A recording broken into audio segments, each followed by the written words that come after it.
இந்த ப்ராஸ்பெக்டஸ் நம்ம வந்து ரீட் பண்ணி பார்த்தோம்னா, நமக்கு தேவையான எல்லா டீட்டெயில்ஸுமே நமக்கு கிளியரா தெரிஞ்சுக்கலாம். என்னென்ன டிபார்ட்மெண்ட்ஸ் இருக்கு, பிஜி ப்ரோக்ராம்ஸ் என்னெல்லாம் இருக்கு, அதோட எலிஜிபிலிட்டி என்ன அப்படிங்கிறது குடுத்திருக்காங்க.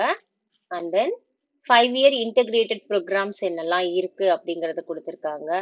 அதே போல போஸ்ட் கிராஜுவேட் டிப்ளமா ப்ரோக்ராம்ஸ் வந்துட்டு என்ன இருக்கு அப்படிங்கிற டேட்டா குடுத்திருக்காங்க.